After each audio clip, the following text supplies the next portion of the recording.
Pakistan's most watching legal awareness YouTube channel.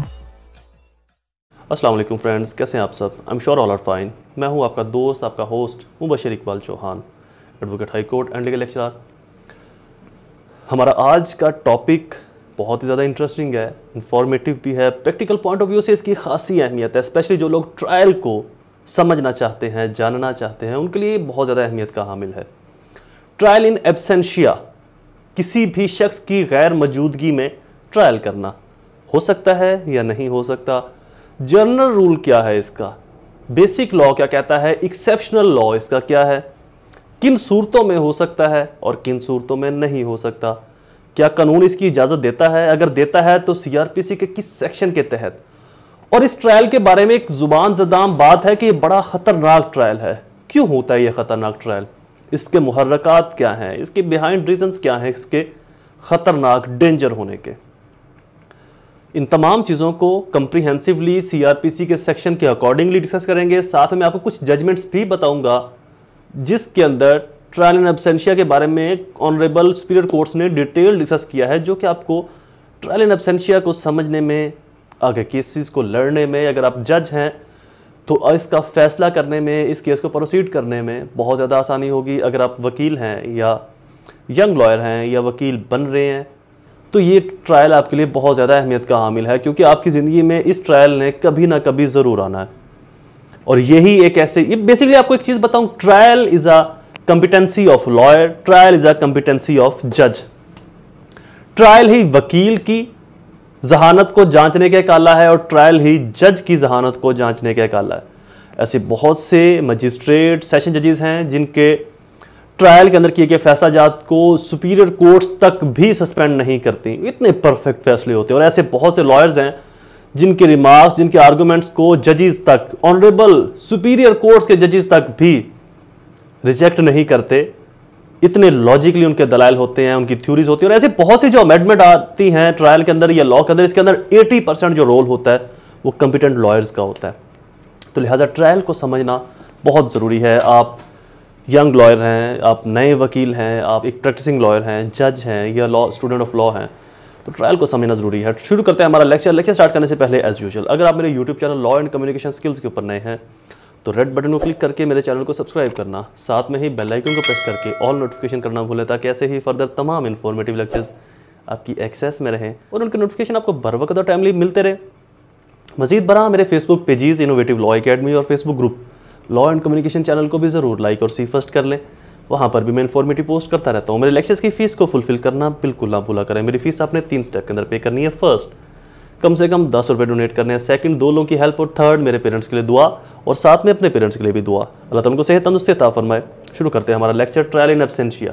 Trial in absentia sir, basically तो जो general rule है वो यही कि किसी भी मुल्ज़म की गैर मौजूदगी में उसके खिलाफ ट्रायल नहीं किया जा सकता, क्योंकि ट्रायल स्टार्ट करने से पहले 2 चीज़ें बहुत ज़रूरी हैं, एक फ्रेमिंग ऑफ चार्ज और दूसरा रिकॉर्ड ऑफ एविडेंस। और ये दोनों ही जो इनके बेसिक लॉज हैं, जो सीआरपीसी के बेसिक सेक्शंस हैं, मैं इनके ऊपर डिटेल में अब नहीं जाऊंगा, वो हमारे ट्रायल की सीरीज में लेक्चर्स अपलोडेड है, वहां पर आप जाके देख लीजिएगा। जो बेसिक लॉज हैं वो यही कहते हैं कि रिकॉर्ड ऑफ एविडेंस और फ्रेमिंग ऑफ चार्ज अक्यूज की मौजूदगी में, प्रेजेंस में किया जाएगा, उसकी एब्सेंस में नहीं किया जा सकता। ये जनरल लॉ है, जनरल रूल है। लेकिन अगर अक्यूज है ही इतना ढीठ कि आने का नाम ही नहीं ले रहा, तो क्या एविडेंस को, विटनेस को स्पॉइल होने दे, एविडेंस को ज़ाया होने दे, विटनेस को ख़त्म होने दे, जो भी उस केस के मुहर्रकात हैं, उसकी एविडेंस है, उसकी शहादतें हैं, उनको ख़त्म हो जाने दे? नहीं, फिर लॉ यहां पर कुछ और भी कहता है। सीआरपीसी का सेक्शन, सीआरपीसी सेक्शन 512, 512, 512 सेक्शन ये कहता है कि आप मुल्ज़म की गैर मौजूदगी में एविडेंस रिकॉर्ड कर सकते हैं, फ्रेमिंग ऑफ चार्ज कर सकते हैं। क्यों? क्योंकि मुल्ज़म को समन भजवाए, इश्यूज ऑफ प्रोसेस हुआ, नहीं आया, बुलावा भजवाया, नहीं आया, वारंट जारी किया, नहीं पकड़ा गया, अटैचमेंट ऑफ प्रॉपर्टी की, नहीं हाथ में आया, प्रोक्लेमेशन उसकी कर दी, अब्सकॉन्ड डिक्लेयर कर दिया, नहीं, उसका पता चला ज़मीन खा गई, आसमान निकल गया, तो अब क्या करें? बैठे रहे हाथ पे हाथ धर के, कोई काम ना करें? नहीं। अब आप अगर मुल्ज़म नहीं आता तो एविडेंस को रिकॉर्ड करने का प्रोसीजर अडॉप्ट करें और पनिशमेंट दें, जजमेंट अनाउंस करें। खतरनाक क्यों है ये? खतरनाक क्यों है? खतरनाक इसलिए है कि अगर ट्रायल इन एब्सेंशिया कंप्लीट हो जाए और मुल्ज़म पकड़ा ना जाए और कोर्ट ने जजमेंट अनाउंस कर दी, वो मुल्ज़म इश्तिहारी है और कोर्ट ने जजमेंट अनाउंस कर दी, अब मुल्ज़म 2 साल 3 साल बाद पकड़ा जाता है, तो उसके पास दिफा का कोई हक नहीं बचता। क्यों नहीं बचता? क्या वो दिफा नहीं करेगा? कर सकता है। दिफा करने के लिए आपको अपने सामने कुछ होना भी तो जरूरी है। अगर एविडेंस ही ना रही, अगर विटनेस ही ना रहे, विटनेस को मर गया, आउट ऑफ सिटी चला गया, आउट ऑफ स्टेट चला गया, सॉरी, किसी ऐसी जगह पर चला गया जहां से वापस नहीं आ सकता, तो अब आपके पास क्रॉस एग्जामिनेशन का कोई ऑप्शन नहीं बचा। क्रॉस एग्जामिनेशन आप नहीं कर सकते। अब उसी एविडेंस के ऊपर ही आपको रिलाय करना पड़ेगा। या तो आप खुद से कोई ऐसी स्ट्रॉन्ग एविडेंस लेकर आए कि मैंने जुर्म नहीं किया, जिससे यह साबित हो जाए, जो प्ली ऑफ एलिबाई की सूरत में जाती है आर्टिकल 24 QSO में। अगर वो नहीं साबित कर सकते तो फिर आपको यही पनिशमेंट मिलेगी। फिर आपके पास ऑप्शन नहीं बचती इसको खत्म करने की। कोई ऐसा डिफेंस ले लिया जाए जो इतना मजबूत हो, जिसके चांसेस बहुत रेयर होते हैं प्रूफ करने के, लेकिन फिर भी अगर आप प्रूफ कर दो समथिंग एल्स, अदरवाइज जो कोर्ट ने सजा दे दी, अगर एविडेंस नहीं बचे, विटनेसेस नहीं बचे, एविडेंस स्पॉइल हो चुकी है, एविडेंस जाया हो चुकी है, विटनेस कोई मर गया है, कोई आउट ऑफ स्टेट चला गया है, किसी ऐसी जगह पर चला गया है जहां से वो वापस नहीं आ सकता, या विटनेस को ऐसी बीमारी लाहक हो गई जिसे वो बोल नहीं सकता, दोबारा से एविडेंस देने के लिए कोर्ट में नहीं आ सकता, या एविडेंस नहीं दे सकता, तो फिर इसी एविडेंस को जो आपके खिलाफ आई हुई थी, जो अक्यूज के खिलाफ आई हुई थी, इसी के ऊपर इन्हिसार करते हुए उसी पनिशमेंट को आपके ऊपर, उस मुल्ज़म के ऊपर एग्जीक्यूट किया जाएगा। तो इसलिए इसको एक डेंजर ट्रायल कहते हैं, ट्रायल इन एब्सेंशिया को। ट्रायल इन एब्सेंशिया 512 और सबसेक्शन 1 और सबसेक्शन 2 के अंदर, 512 सबसेक्शन 1 और सबसेक्शन 2 के अंदर ये ट्रायल डिटेल से मेंशन है। In a normal trial, code of criminal procedure 1898, an accused person cannot be tried in his absence and can merely record the evidence against the abscond accused person under section 512। आम तौर पर तो यही कानून है कि मुल्ज़म की गैर मौजूदगी में उसके खिलाफ जो एविडेंस है वो रिकॉर्ड नहीं की जा सकती, एविडेंस रिकॉर्ड नहीं की जा सकती, ट्रायल आगे फर्दर प्रोसीड नहीं करवाया जा सकता। लेकिन अगर मुल्ज़म नहीं मिलता तो फिर 512 का ये सेक्शन अडॉप्ट किया जाता है। 512 क्या कहता है? It is proved that an accused person has absconded and that there is no immediate prospect of arresting him. The court committed to try the same trial of the Court of Session or High Court. Such person for the offence complained of may his absence examine the witness, produce on the behalf of prosecution and record their deposition. Any such deposition may, on the arrest of such person, be given in evidence against him on the inquiry into a trial for the offence which he is charged. If the deponent is dead or incapable of giving evidence of his attendance cannot be procured without the amount of delay, expense, inconvenience which under the circumstances of the case where the would be unreasonable।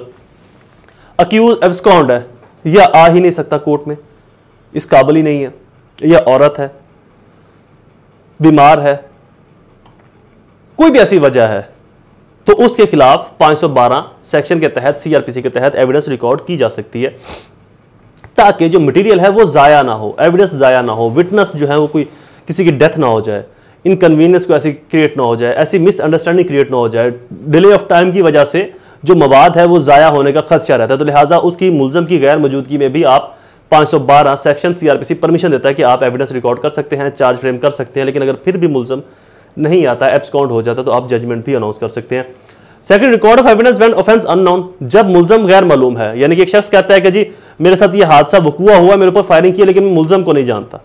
ये लोग थे देखने वाले जिन्होंने मुल्ज़म की हालत को देखा, या उसकी शक्ल को जानते हैं हम, उसका नाम पता हमें नहीं मालूम, कहां से आया, क्या करता है, क्या नहीं करता है, इन लोगों ने भी देखा था, ये गवाहान है, ये CCTV कैमरेज के अंदर वो बंदा मौजूद है, लेकिन उस मुल्ज़म को अता पता नहीं।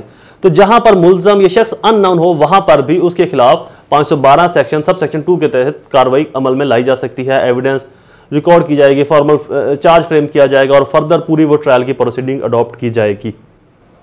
इसकी एक जजमेंट है, आप वो जजमेंट भी लिख लीजिएगा, PLD 2010 SC page number 642, PLD 2010 SC 642 page number है। ये जजमेंट कंप्रीहेंसिव है ट्रायल इन एब्सेंशिया के इन एस्पेक्ट के ऊपर।